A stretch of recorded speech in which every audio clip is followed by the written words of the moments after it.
Avant la prise en main de tout appareil électrique, assurez-vous d'avoir bien lu la notice d'utilisation pour votre sécurité et la bonne marche du produit.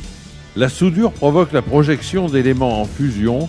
Aussi portez des vêtements inifugés, tabliers, gants et masques de soudure. Soudez de préférence dans un atelier protégé des intempéries et de la poussière. En aucun cas vous ne devez utiliser votre poste à souder dehors lorsqu'il pleut.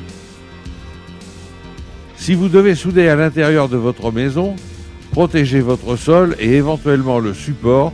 Les projections pourraient les marquer à jamais. Attention, toutes les électrodes ne se branchent pas de la même manière. Certaines doivent être branchées sur le pôle plus, d'autres sur le pôle moins. Les indications mentionnées sur l'emballage doivent être impérativement respectées. Le diamètre des électrodes à utiliser est fonction de l'épaisseur des pièces à souder. Ce tableau vous indique non seulement le diamètre d'électrode, mais également le réglage de l'intensité du courant nécessaire. Branchez le connecteur du porte-électrode sur le pôle indiqué sur la boîte d'électrode et le connecteur de la pince de masse sur l'autre pôle. Réglez également l'intensité nécessaire en fonction de l'épaisseur des pièces. Fixez votre électrode dans le porte-électrode à l'aide de la manette prévue à cet effet.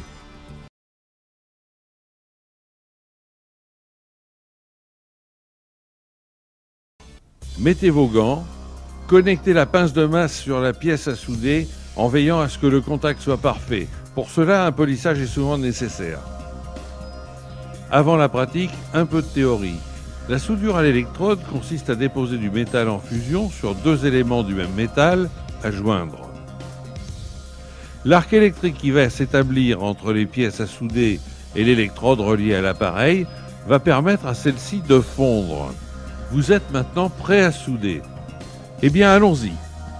Prenez le porte-électrode d'une main, le masque pour protéger vos yeux de l'autre, approchez l'électrode et grattez comme une allumette en maintenant un angle de 30 degrés. Vous avez amorcé, maintenant vous devez déposer le métal en fusion de votre électrode sur la pièce à souder petit à petit de manière linéaire. Vous devez absolument respecter un sens de déplacement afin de ne pas fragiliser votre soudure. Veillez également au fait que votre électrode soit courcie en déposant du métal. Votre main doit donc descendre progressivement vers la pièce. Si l'électrode reste trop loin de la pièce, vous aurez une rupture d'arc. Et si vous l'approchez trop, elle va se coller à la pièce. Mais rassurez-vous, l'électronique contenue dans cet appareil va vous aider à l'amorçage et durant la phase de soudage en ajustant le courant automatiquement. Le matériau qui recouvre le métal de l'électrode sert à protéger le bain de fusion de l'oxydation.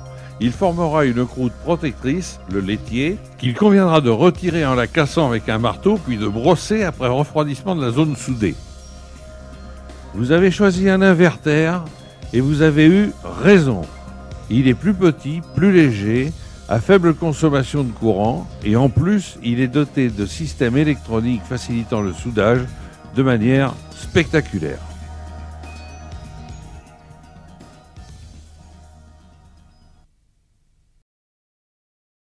Au poste de soudure MMA, la technologie inverter vous apporte puissance et souplesse. La réalisation de ce chandelier, bien que minutieuse, ne vous causera pas de difficultés. Chaque socle des porte-bougies se compose d'un disque plat et d'un tube de diamètre proportionné à vos bougies. Dans ce cas, la pince de masse servira à la fois de contact et de serrage. Un simple point de soudure à l'intérieur du tube unira ces deux pièces. Attention, l'arc électrique provoquant la fusion de l'électrode et du métal atteint une température proche de 3000 degrés.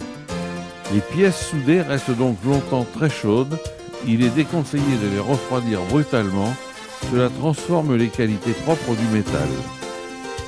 Le pied est constitué d'une petite barre de section carrée de 12 mm sur 12 et avec une pincetto, il est facile de les assembler pour assurer un bon contact. La pince de masse est connectée à l'un des éléments. Là encore, un seul point de soudure est nécessaire.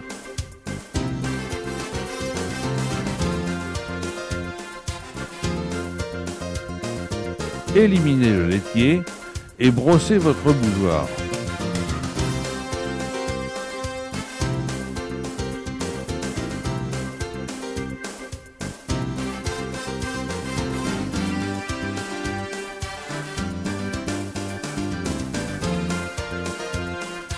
Le pied est constitué dans la même barre de section 12 mm sur 12 et pour certaines réalisations comme celle-ci, il est délicat de positionner la pince de masse sur l'objet à souder.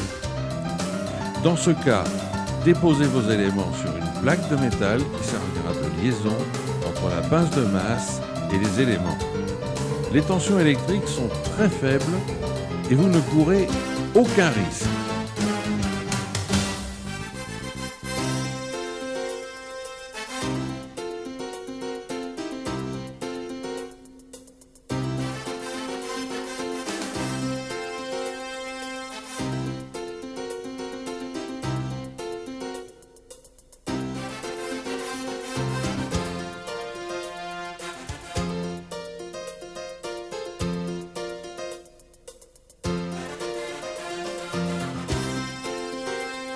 Le support étant réalisé, il ne vous reste plus qu'à souder les 3 porte-bougies en vous aidant d'une pince étau pour maintenir les éléments lors des points de soudure.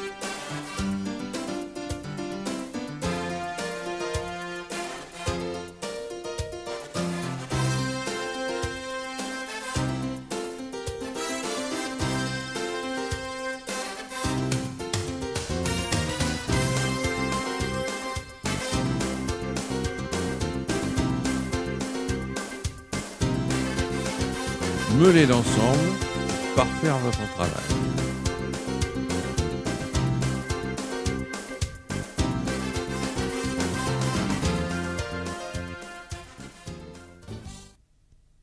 Le matériel de jardinage subit souvent des chocs. Quand il est laissé à l'humidité, le métal rouille, se dégrade et il est nécessaire de pouvoir le réparer. Un contrefort de cette brouette s'est rompu. Il faut le ressouder.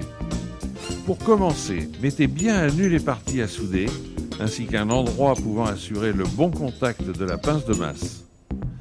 Le métal un peu vieillissant et peu résistant à la forte chaleur de l'arc électrique, proche de 3000 degrés, il se perce facilement. Agissez donc par petites soudures. Piquez et enlevez le laitier régulièrement pour surveiller l'évolution de la soudure, qui, au final, doit être belle et bien brillante.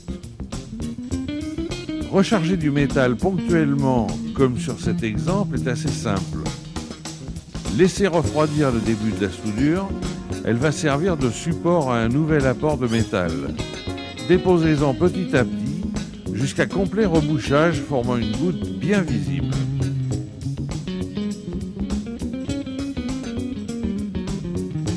Ôtez le laitier, brossez et vérifiez la qualité du rechargement.